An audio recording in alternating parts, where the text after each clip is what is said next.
Hello and welcome to Leadership TV. I am Nefisat Abdurrahman. A tragic incident unfolded on Wednesday afternoon under the Mabuchi Bridge in Abuja, where a family of three, a man, his wife, and their son lost their lives following a violent encounter with touts, popularly known as Agberus. According to eyewitness accounts, the family was driving in a Toyota Highlander after purchasing a brand new refrigerator when they were chased from the beggar axis by three touts. The touts reportedly forced their way into the vehicle and began dragging the steering wheel with the driver. In the process of struggling for control, the car rammed into the pillar under the bridge before plunging into the drainage, one eyewitness told our correspondent who visited the scene of the incident. The impact killed all three occupants of the vehicle instantly. A green-color Abuja taxi parked nearby was also hit and severely damaged. The chaos that followed sparked outrage among passers-by who lynched one of the touts. However, police operatives from the Mabuchi division arrived to rescue two of the touts as one of the suspects was killed by the mob, while the remaining two sustained critical injuries and were rushed to the National Hospital. The bodies of the deceased family of three have since been deposited at the mortuary. There were conflicting reports as to whether a child was among the casualties, but multiple witnesses confirmed the presence of a boy in the car. Expressing his anger, one resident identified as Moses said, Abuja citizens are tired of Agberus and they should be flushed from the society. Now a family of three is gone. Are you saying I should have a car and still pay for a commercial vehicle to transport my things? As of the time of this report, there were no official statements from the police regarding the incident, which occurred a few minutes to 1 p.m. on Wednesday. President Bola Tinubu has stated that Nigeria's economy is no longer bleeding, declaring that the country has regained international respect under his leadership. The president made the remarks while receiving the son of Ogbomosho, Ogba Gandhi Afolabi Laoye, at the State House in Abuja on Tuesday.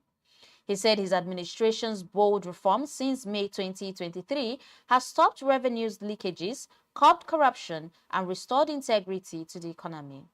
Tinubu noted that pervasive smuggling, fake records, and abuse in the currency market had crippled Nigeria for years, but reforms were beginning to yield results.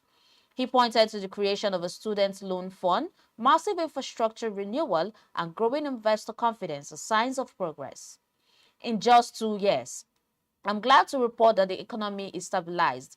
The hemorrhage is gone. Nigeria is alive and Nigeria is respected, the president said.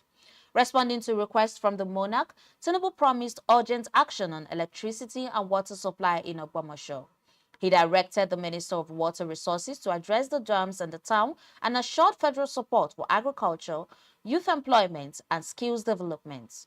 Earlier, the Sound lamented that Ogbomosho, despite being Oyo State's second largest town, had been left behind in development due to lack of basic infrastructure. He appealed for federal intervention, saying, "We have 2 dams but no running water. For us to have 2 dams and still lack water is a shame." The monarch expressed confidence in the president's leadership, urging him to prioritize the town's critical needs. The federal government has dismissed claims that it is weaponizing anti-corruption agencies against opposition politicians. Minister of Information and National Orientation, Muhammad Idris, gave the assurance in Abuja on Wednesday at the opening of the ICPC Roundtable on Strategic Integration of State Commissioners of Information and the Fight Against Corruption. Idris said President Bola Tinubu's administration maintains a policy of non-interference in the operation of anti-graft institutions such as the ICPC and EFCC. He stressed that the agencies operate independently and professionally in line with the rule of law. The minister emphasized that while there will be no safe haven for corruption in Nigeria, the government is pursuing judicial reforms to curb delays in corruption trials and ensure swift justice. He urged state governments and commissioners of information to rise above partisanship and embrace the opportunities of the renewed hope agenda, which he said is geared towards reshaping the economy for inclusive growth and development. Idris also commended the ICPC for its creative approach to engaging stakeholders at state and local government levels to strengthen transparency, accountability, and effective communication of government policies. Contractors Association of Nigeria has accused the federal government of failing to pay for completed capital projects worth over 4 trillion naira. During a peaceful protest in Abuja on Wednesday, the association's president, Jackson Mosu, said thousands of contractors were being pushed into debt and financial ruins because less than 1% of them had received payments, despite government claims to the contrary. Mosu lamented that some members had died waiting for payment, while others struggled to pay school fees, service loans, and settle debts with banks. He vowed that the contractors would remain on the street until every last one of them was paid. Echoing the concerns, National Secretary Babatunde Shehu accused government officials of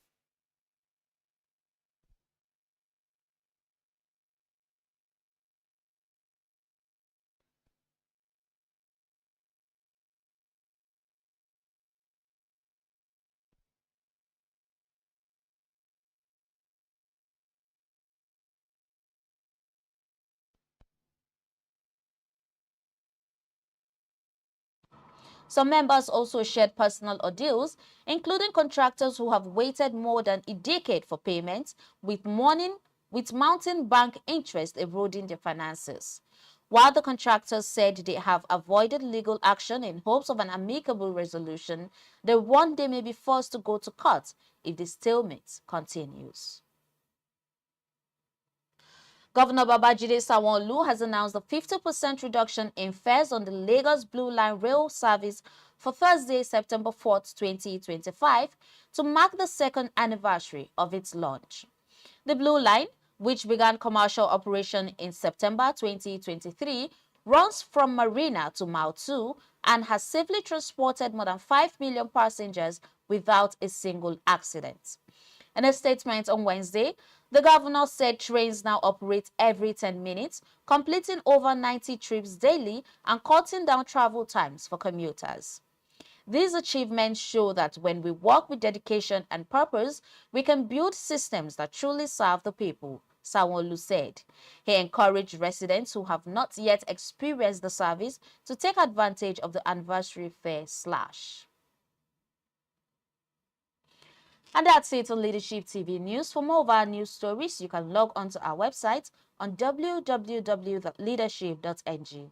I am Nefisat Abdurrahman. Many thanks for watching.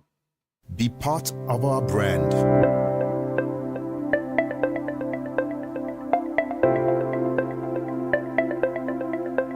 Leadership for God and country.